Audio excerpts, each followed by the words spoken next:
más.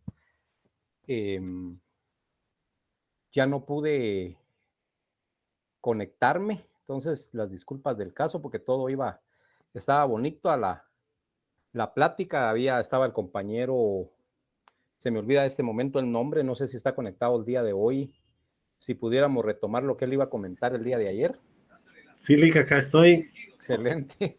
Entonces, compañeros, el día de ayer en donde nos interrumpió el internet, estábamos hablando acerca de la historia, los antecedentes del derecho colectivo, estábamos hablando qué fue lo que empezó a surgir, la huelga, la asociación de profesionales, el contrato colectivo, pero que esto era de hecho, no estaba legalizado por el Estado. En eso estábamos platicando, yo hice alguna consulta y entonces el compañero Juan Francisco iba a comentar algo. Compañero, ¿lo tiene en mente todavía? Sí, Lick, así es. Antes, como preámbulo, fíjense que yo no me quedé tranquilo con lo que estábamos platicando ayer. Ajá. Y la única parte en donde encontré la frase esta de Guatemala es pluricultural, multiétnica y multilingüe está enunciada o acuñada con los acuerdos de paz, en particular con el acuerdo de identidad de derechos de los pueblos indígenas. Y ahí es donde, la única parte donde encontré la frase esta de multiétnica, multilingüe y pluricultural, en la Constitución no logré encontrar. Ah, ya. Ok, muchas gracias. ¿En algún texto en general, en un acuerdo, algún tratado internacional? En el acuerdo de identidad y derechos de los pueblos indígenas. Ah, ya. Sí. Excelente. Sí. Y así de lo otro, pues estábamos comentando que muchos gobiernos tal vez no era que tuvieran la esperanza de que de que el derecho colectivo laboral no prosperara, sino que de acuerdo a sus intereses, ellos trataban de que esto no prosperara y ponían cualquier tipo de obstáculos y de impedimentos para que esto no se hiciera. Y después de que esto se dio, digamos, en Francia, Inglaterra y Alemania, y se replicó en Estados Unidos y luego el resto de Latinoamérica, la historia nos muestra cómo fue que muchos líderes del ámbito laboral sufrieron vejámenes, persecuciones, algunas situaciones políticas para con la familia, se perdieron muchas vidas en cuanto a esto, y esto con el objeto de amedrentar a los trabajadores y que no lucharan por sus derechos, ya que por conveniencia económica a ellos, pues valga la redundancia, no les convenía el hecho de que esto prosperara. Pero pues gracias a Dios, lo lamentable es la pérdida de las vidas humanas, pero gracias a Dios hubo personas que le dieron seguimiento a esto y que al día de hoy la clase trabajadora pues tiene estas prerrogativas. Así es, compañero Juan Francisco, muchas gracias ahí por la participación. Y sí, compañeros, como mencionaba, es interesante estar informados acerca de toda esta situación como que es la historia, los antecedentes del derecho colectivo. Así es que pónganle atención porque tal vez algunos o la mayoría dirá, bueno, tenemos que ver lo que es historia y por qué no vamos al grano en cuanto a cómo funciona el derecho colectivo de trabajo, pero ya lo mencioné ayer que es bien importante tener una base sólida de la información para que en el momento que lo necesite usted aplicar, no va a dudar en aplicar el conocimiento del derecho colectivo. Entonces, esto es básico, compañeros. Y entonces, posterior a eso, compañeros, surge esa revolución industrial que es precisamente donde se dan esos inicios del derecho colectivo de trabajo. En esa revolución industrial, compañero, por ejemplo, hoy ustedes gozan de los que trabajan tanto para la iniciativa privada como para el Estado, todos gozan ahora de un salario mínimo, una jornada de trabajo que ustedes ya saben las horas que son, sus prestaciones sociales, una seguridad social, este derecho de asociación del que estamos hablando, la negociación, la huelga pero todo esto de lo que ahora nosotros gozamos, compañeros, ustedes o algunos espero que la mayoría sí lo sepa, pero algunos no, no tienen la idea de lo que pasaron nuestros antepasados para lograr estos derechos que ahora gozamos nosotros, como lo acaba de compartir Juan Francisco. Entonces, en la revolución industrial, que es donde empiezan a pelear los trabajadores, a hacer estas huelgas que eran en su momento eran ilegales, entonces incluso como lo mencionó el compañero, hubieron amenazas a los líderes, a los dirigentes, a las familias de los líderes para que dejaran de seguir manifestando o se agruparan y ya no seguir trabajando. Y es de esa manera como se empiezan a conseguir estos derechos mínimos en favor de los trabajadores. ¿Por qué se pelea esto, compañeros? Porque efectivamente hay una diferencia entre el capital y la fuerza de trabajo. Entonces, el poder económico puede manejar muchas cuestiones, muchas instancias. Por el contrario, la fuerza de trabajo no, ¿verdad? Entonces, para poder nivelar un poco esa desventaja, es por eso que surgió la necesidad de que naciera el derecho colectivo de trabajo. Fíjense, compañeros, que de estos procesos, de esta revolución industrial, de estas luchas que hicieron los trabajadores, surgen dos sujetos básicos. Correcto, Juan Francisco, el considerando 4 del Código de Trabajo. Surgen dos sujetos básicos y centrales de todo el derecho laboral, que aquí empezamos allá a identificar el capital y el trabajo. Aquí, bueno, por eso les digo, ahorita a ustedes es algo conocido. ¿Por qué razón? Porque ya se nos aplica, ya se aplica en la sociedad guatemalteca. Pero imagínense ustedes, en ese siglo, pues no tenían idea de todo esto. Ahí es donde ya empiezan a ubicar qué era el capital y qué es el trabajo. ¿Quién es el empleador y quién es el trabajador? ¿Quién es la empresa y quién es el sindicato? Porque en esas épocas, si ustedes recuerdan un poco de historia, se estaba saliendo de lo que es el latifundio, el dueño de la tierra, los vasallos que trabajaban la tierra, el rey y toda esta cuestión. Como ya empezó a entrar ya entonces la burguesía, empezó la industrialización, entonces estos términos que ahora son sumamente conocidos por nosotros, en ese tiempo eran novedosos. Entonces, ¿qué era el capital, verdad? Ya no estábamos hablando de tierras, sino de industrias, de dinero, y qué era el trabajo. Se empezó a hacer esa investigación y empezaron a hacer esa separación. Entonces, con la revolución industrial surgen estos sujetos básicos y centrales para el derecho laboral, que es el capital y el trabajo, el empleador y el trabajador, la empresa y el sindicato. Y entonces, compañeros, en los inicios del capitalismo, lo que reinaba en esa época, cuando empieza el capitalismo, era dejar hacer y dejar pasar. Pónganle atención a esas frases, dejar hacer y dejar pasar. ¿Qué quería decir eso, compañeros? Que como estaba en una época del capitalismo en donde era permitido realizar negocios, entonces había que dejar hacer. ¿Cuál era la intención o qué pensaban las autoridades? Que para que pudiera crecer tanto como persona, como empresario y también el Estado, había que dejar hacer y había que dejar pasar. Cuando se refería a dejar pasar entonces que los empresarios o los dueños del capital en su momento violentaran los derechos del trabajador. Entonces, esa era la forma en que se desarrolló el inicio del capitalismo. En el liberalismo clásico, en donde el Estado pregonaba que los gobiernos no debían intervenir en el libre juego, escuchen eso, de la oferta y la demanda del mercado. Voy a repetir esto. En el liberalismo clásico se pregonaba que el Estado, dice, o los gobiernos no debían intervenir en el libre juego de la oferta y la demanda del mercado.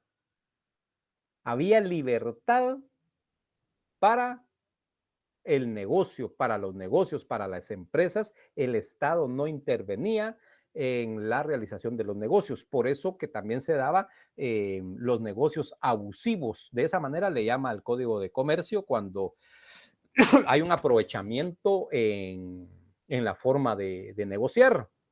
Entonces, ¿por qué razón? Porque el Estado no intervenía, no estaba regulando la forma de hacer negocio. Y por lo tanto, entonces, a la hora de, en las empresas en donde se requería mano de obra, en donde existían trabajadores, por supuesto, entonces no habían unas reglas que regularan esta situación, no habían condiciones favorables para el trabajador. Entonces, aquí fue donde surgieron esa explotación de una manera alarmante, de una manera profunda, en donde se explotaba la mano de obra. ¿Ya? Entonces, eran totalmente exagerada la forma en que se hacía trabajar al empleado, haciéndolo trabajar 15, 18, 20 horas, ¿ya? Por un salario igual. ¿Qué pasa ahora, compañeros, cuando usted ya trabaja 9 horas en una empresa formal? ¿Sigue ganando lo mismo? Pregunto.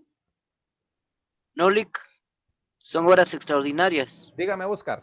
Gracias, Oscar, por participar. ¿Qué pasó entonces? ¿Cuál es si trabajó 9 horas, cuáles son las horas, cuántas horas ordinarias y cuántas extras? Eh, digamos que horas laboradas son 8 horas, perdón, Lick, y a partir de una hora extra más, pues ya son dobles. Exacto, ya se paga diferente, ¿verdad? Ya se paga mejor. Entonces, porque ya hay horas extras, ya vieron, eso ustedes lo viven y por eso o la mayoría de ustedes lo viven en sus empresas, en la empresa para la que laboran, saben de que van a recibir horas extras después de las 8 horas laboradas. Entonces, gracias Marvin. Entonces, compañeros, es por eso pero ahora ya está regulado, en esa época no. Máxime que el Estado no intervenía, entonces el empresario se aprovechaba de esa situación y entonces era explotado el trabajador hasta más no poder.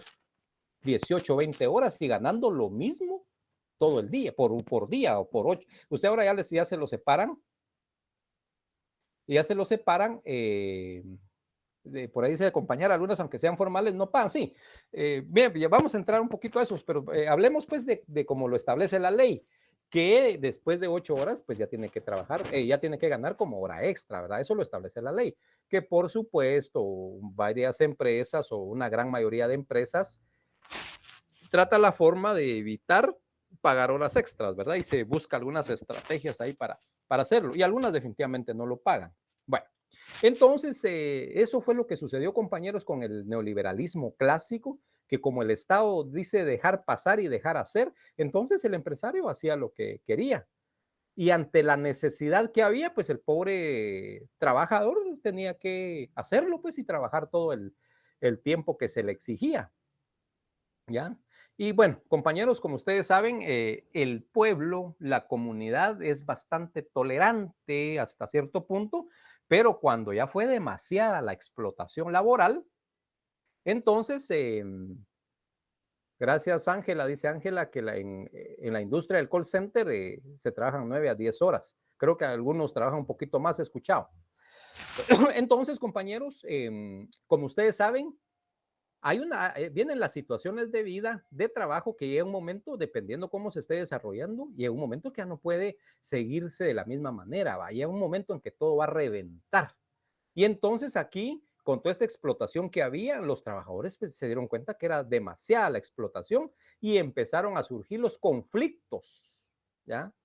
Vean, pues esta explotación laboral que generó conflictos colectivos, ¿ya? Y aquí fue en donde, o sea, miren, pues a veces hay que llegar a tocar extremos, dicen por ahí, a tocar suelo, dicen algunos de alguna manera, pero ¿qué quiere decir eso? Llegar a un extremo donde decir, bueno, ya toqué fondo, ¿verdad? Y hasta ahí se da uno cuenta y algunos empiezan a reaccionar hasta ese momento. Entonces, es ahí donde los trabajadores, siendo exageradamente explotados, definitivamente, pues se agrupan y empiezan a suceder los conflictos, ¿ya? En donde los trabajadores empezaron a apoyar y dejar de trabajar, paralizaron las industrias y empezaron esos conflictos con tal de exigir mejoras laborales. Y entonces ahí es en donde ya se ve obligado el empresario, el dueño del capital, a mejorar los salarios, a mejorar la jornada de trabajo, las prestaciones sociales, la legalización y el reconocimiento de las instituciones básicas del derecho de trabajo que hoy conocemos, compañeros. Solo que por favor ahorita sigan mentalizándose en Europa, porque todo se origina allá. En Inglaterra también, vamos compañeros, que es el centro de todo, a pesar de que hemos hablado de Alemania, Francia y algunos otros países también, pero en donde más auge tuvo fue en Inglaterra. En el primer periodo fue de revueltas espontáneas y desorganizadas. ¿Qué quería decir eso? Que se organizaba o el día de hoy de manera espontánea venían los grupos y se ponían rebeldes, ya no trabajaban, bloqueaban alguna máquina o algo para ya no trabajar. Pero eran unas horas, solo hoy y mañana ya no, pues, ¿verdad? Entonces era desorganizado, pero ya empezaban a hacer revueltas o como lo decimos en el buen chapín, se empezaron a poner berrinchudos. Entonces en cualquier momento era la forma de demostrar esa queja por la forma en que eran tratados como trabajadores. Entonces de repente suspendían las labores una mañana, bloqueaban una máquina, pero ya al día siguiente todo comenzaba normal, pero ya empezaron a dar avisos de que ya no estaban conformes con la forma de ser tratados. En 1825 y 1834 se realizaron muchas actividades se realizó mucha actividad en el área de textiles, en construcción. Y es aquí, compañeros, en donde aparecen las primeras organizaciones locales, a lo que el día de hoy aquí en Guatemala le llamamos, bueno, en todos, la mayoría de los países del mundo, sindicatos. Pero empezaron a realizar, cuando se empieza a desarrollar a gran escala los textiles y la construcción, es ahí en donde aparecen esas organizaciones que, como sigo mencionando, en ese momento eran de hecho. Y entonces empiezan a seguir presionando, a organizarse mejor y entonces ahora pues les llamamos sindicatos. En Inglaterra en esa época le llamaban trade unions, unions de trabajadores. Después, compañeros, pasamos a la época de la Primera Guerra Mundial. ¿Qué pasa con la Primera Guerra Mundial o qué produce en beneficio de... Aquí, mire, ustedes saben que en las guerras que han habido, pues, aparte de todas las matanzas humanas y todo, ¿qué es lo negativo que deja eso? Bueno, pero esto es otro tema. Aparte de eso, también, ¿qué deja de positivo para X sociedad, para X agrupación? Entonces, en este momento nos preguntamos qué deja de positivo la Primera Guerra Mundial para los trabajadores. Pues entonces, después de en la Primera Guerra Mundial, también surgen los movimientos revolucionarios, siendo, escuchen eso, el más importante, el de Rusia socialista, en la cual se determinó que todos los humanos eran iguales en todos los aspectos de la vida. Voy a repetir esto. Pasando la Primera Guerra Mundial, o ya casi terminando, surge un movimiento revolucionario. Bueno, surgieron varios, pero el más importante del movimiento revolucionario. ¿Correcto, Oscar? Así es. Entonces, el más importante es él acaba de hablar de Australia, que también es otro movimiento. Por eso es que aquí decimos, surgen los movimientos en Europa y en Asia. Creo que ya Australia es de Asia, creo yo, de otro continente. Me corrigen, por favor, me ayudan con eso. Entonces, los movimientos revolucionarios, pero dice el más importante es el de Rusia socialista. ¿Por qué razón? Porque en la cual se determinó que todos los humanos eran iguales en todos los aspectos. Gracias, Ángela. Sabía que era de otro continente, Oceanía. Gracias, Ángela. Muy bien. Gracias, compañeros. Gracias por estar atentos de lo que estamos hablando. Entonces, sí, y como el compañero que nos facilitó, y gracias ahí por la información de Australia, creo que Australia fue lo que dijo, ¿verdad? Escribió. Si se dan cuenta, si nos vamos a historia, jóvenes, hay un sinfín de información, pero lamentablemente nosotros tenemos que seguir avanzando en el tema. Entonces solo pasamos de momento por Rusia y por esa frase importantísima, escúchenlo, compañeros, que los humanos eran iguales en todos los aspectos de la vida. No importaba si tenía dinero, si no tenía, de qué familia era, pero todos los humanos son iguales en los aspectos de la vida. Una frase que se acuñó en esa agrupación revolucionaria de Rusia. Bueno, nos pasamos porque si ustedes saben, a los que les gusta la historia, pues tanto la Primera Guerra como la Segunda Guerra Mundial, hay una cantidad de información bárbara, pero no podemos estancarnos ahí. Entonces, pasamos a la Segunda Guerra Mundial. ¿Y qué pasa con la Segunda Guerra Mundial, compañeros? Casi los mismos antecedentes. Pasamos a la Segunda Guerra Mundial y entonces dice que se expide por parte del gobierno el famoso Plan Beveridge sobre seguridad social, que haría época en la materia y del cual copiarían muchos gobiernos sus sistemas de seguridad social en la posguerra, o sea, después de la guerra. Entonces, compañeros, para el derecho laboral después de la Segunda Guerra Mundial, ustedes saben que siempre, bueno, en las dos que han habido, los países que vencen, pues ellos se organizan. Ya vieron que les hicieron un juicio político a los vencidos en la Segunda Guerra Mundial. Está el juicio de Nuremberg, que es bien interesante esa información. Se las recomiendo, no para el derecho laboral, sino para para la experiencia de vida y para todas las ramas del derecho. Eso es interesantísima, el juicio de Nuremberg. Bueno, entonces, compañeros, en la Segunda Guerra Mundial también, otra vez, se dan cuenta que algunos tratados que se habían realizado en la Primera Guerra Mundial no eran acordes a la vida que se estaba llevando. Entonces, quedaban sin efecto y vuelven a hacer otra carta. Se me olvida ahorita el nombre de la Carta de las Naciones Unidas, que era el antecedente a la Carta de las Naciones Unidas, que había algo que se me olvida en este momento, que ya venía desde la Primera Guerra Mundial. Con la Segunda Guerra Mundial es en donde ya se hace la nueva carta, y la Carta de las Naciones Unidas, y de ahí salen ya los derechos universales del hombre. Y dentro de eso, compañeros, si ustedes ingresan a Google y buscan eso, hay una información suficiente sobre el derecho de los trabajadores, del derecho colectivo de trabajo de la Segunda Guerra Mundial. Una fuerza trabajadora que hizo parar a una gran compañía fue la huelga que hicieron los trabajadores de las minas, ¿ya? Esa huelga de los mineros fue sumamente importante y obligó tanto a los dueños de la empresa minera como al gobierno. En ese tiempo fue en 1985, en donde ya obligó al Estado y a las empresas a analizar, a estudiar y dar una respuesta inmediata a los trabajadores, sobre todo en sus mejoras laborales.